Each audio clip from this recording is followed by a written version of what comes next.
Welcome back. Crime continues to be an area of grave concern in St. Lucia. The director of Rise St. Lucia Inc. says the incoming government has a great task on its hands when it comes to dealing with this situation. He believes that there are core issues that must be resolved. St. Lucia has recorded over 30 homicides thus far for the year 2021. Rise St. Lucia Director Dr. Venus Cherry says there is a lot to be done to deal with the scourge that is currently plaguing the island. He explains that initiatives put in place to mitigate ills which may be contributing to the increase in crime on island should not be done in isolation of each other. Dr. Cherry says what he believes would help nip the crime issue in the bud is education. If a lot of our kids leave secondary schools and there's nothing to do, if it's not low-level hotel jobs or call center jobs, and I'm not knocking those jobs because employment is employment and not everyone will be a manager or director. But there needs to be a little more. There needs to be a little more for students that don't make it to SAFA, or even those that leave SAFA. Let's say you fail CXC or you fail maths or English. If your parents don't have money for you to take classes to redo it, what do you do? You know, we need to have programs set up by the government that those children can get another opportunity. They can go to school, they can go to those classes, and they can redo those exams to get back. And I know this from someone who failed and went to Rockall, as you guys know my story.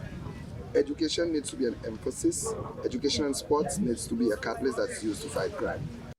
In addition to this, he says programs should be put in place for adults who would like to improve themselves. Dr. Cherry explains that there needs to be a complete revamp of St. Lucia's crime legislation. He says for the cycle of crime to be broken, it must be addressed from the youth up. I'm not supporting any kind of unlawful activity, but we have to look at why are those people doing the things that they're doing. You know, the armed robberies, people want something to do. In terms of the violent crimes we're seeing, there needs to be better legislation on domestic abuse. There needs to be better child protection laws. You know, because a lot of our kids grow up in broken homes where they're beaten with anything a parent can find, from electric wires to what we call bassinet that's used to close the windows to stones to anything. Those kids grow up thinking, well, that's how we discipline people. So they do it to their kids, they do it to their spouse. You know, so there needs to be a lot of government intervention. Dr. Cherry says better needs to come out of the island's corrective facilities. We have people that commit violent crimes or people come caught with semi-automatic rifles that are given $5,000 bills. And those people can afford that and they're back on the streets. Our laws need to be hard on the criminals. You need to know that you need to think twice about committing a crime because you know the penalties are stiff. There are people that boldly tell you they'll kill someone and within 5-6 years they'll be out on the streets because our justice system might forget about them and the family might come and start something and a lawyer might start a petition that sets them free because our justice system has forgotten about them. And our jail in itself, is it for transformation or is it just you go in there, you do the time, you come back out, even worse than you went in? A lot of people go to prison, they're not gang members, they might have committed a crime, but they come out as a gang member, join an organization, and it continues. In addition to this, he is calling for members of the society to come together and be their brother's keeper. Reporting for Hot 7 News, I am Genevieve Gonzalez. Congratulatory messages continue to pour in for Prime Minister Philip J. Pierre. The Taiwanese ambassador Peter Shen explained that he is looking forward to continuing the exceptional relationship with St. Lucia and is excited to see what is to come under this new administration.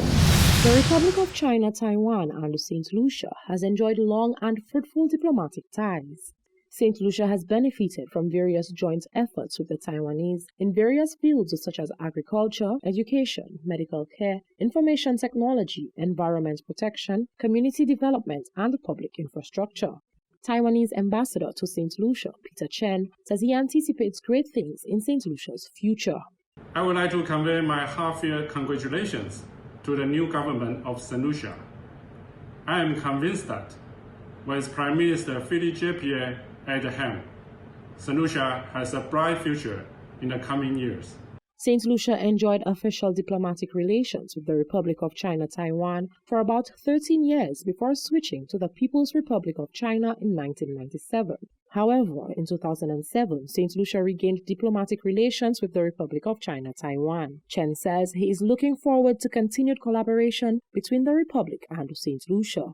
Since the resumption of our diplomatic relations in 2007, developed strong cooperative bonds and a genuine friendship. Through our joint efforts in the year ahead, I very much look forward to further cementing our relations for our mutual benefits. Best wishes to the new government, as well as for St. Lucia's continued prosperity. St. Lucia continues to benefit from many initiatives introduced and funded by the Republic of China, Taiwan. Reporting for Hot 7 News, I am Genevieve Gonzague.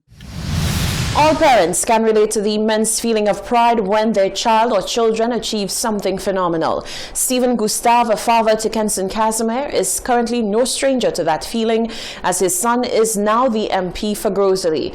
Gustave says he is overwhelmed by his son's achievement and encourages him to not let power change his character. The race in Grosley was won by newcomer to the political arena, Kenson Casimir. As a surprise to many, he defeated the then incumbent MP Leonard Montoute by over 2,000 votes. While some may have anticipated the victory, it was not expected that it would be by such a large margin. One person who was shocked and overwhelmed by Casimir's victory is his father, Stephen Gustave. Gustave says that he is extremely proud of his son's achievement and hopes he fulfills the promises made. I feel overwhelmed. I feel happy.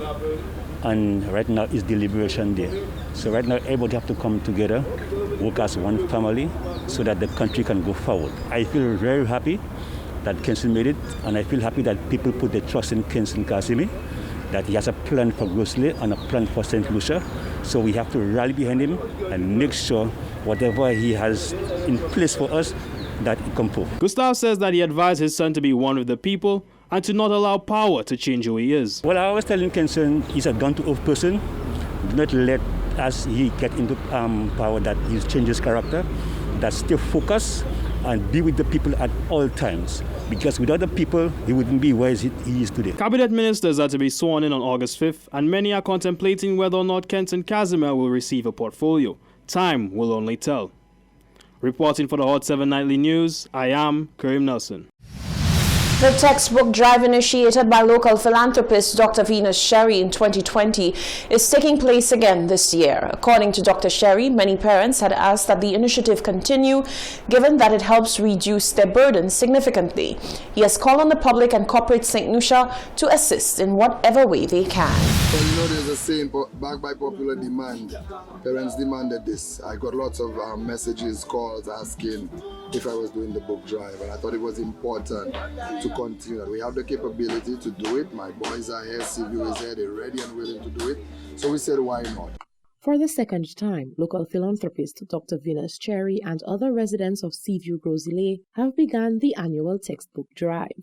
Parents are free to bring their book lists and shop around to see how many books they are able to find. Dr. Cherry says it was important to continue the drive given the positive feedback that was received last year and how many people benefited from it.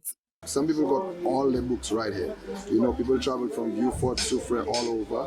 As you guys know, we also took this on the road. We went to Vieux Fort, we went to Soufrière, we went to Ancillary. You know, we're hoping to do that this year and expand a little more places like Dennery and so forth. It's important that every child gets an opportunity at an education. One of my pet peeves is watching the Top Achievers Awards. And when you watch them, if you do a little research, you will see that most times the top 10 achievers are people that their families have everything to give them, which means they have the books, they have the devices, they have the parents at home.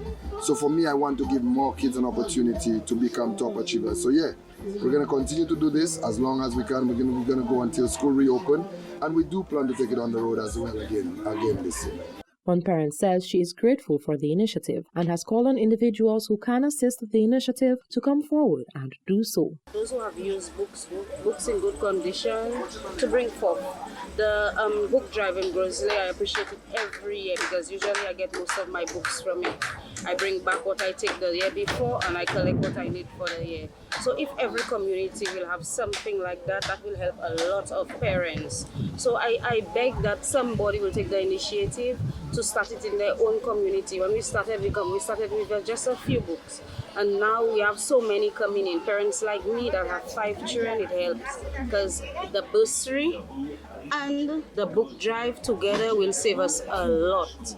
So if somebody else will take the initiative like Venus did to put that book drive together, that would be greatly appreciated. Dr. Cherry says this year there is need for corporate St. Lucia to come on board to assist as they lost one of their biggest supporters. Last year, one of our main supporters and boosters was Yusuf South, you know, and may he rest in peace. He's not there with us this year, so we need someone else to jump in and provide shoes. You know, that's a huge gap in the things that we got last year that we don't have this year. We have 1 or 2 people dropping some new shoes. We need somebody to come on board. We need those companies to come on board and sponsor plain black, plain white, plain brown school shoes. Those are the things the children need. We also have school uniforms. And we need the people that have uniforms in good condition, wash them. I know I'm asking for a lot when I say iron them and put them on a little hanger and drop it off for us. Because we want when people come here to get stuff, it looks presentable. You know, so I don't think that's asking for too much, even if we are asking, you know. Whilst the initiative is currently based in Grosley, Dr. Cherry has revealed plans to eventually take it nationwide. Reporting for Hot 7 News, I am Genevieve Gonzalez. Local music legend Ronald Boo Hinkson is expressing his feelings upon hearing the news of the passing of Zouk legend Jacob Derivieux. Derivieux was hospitalized for several days in Guadeloupe due to complications with COVID-19.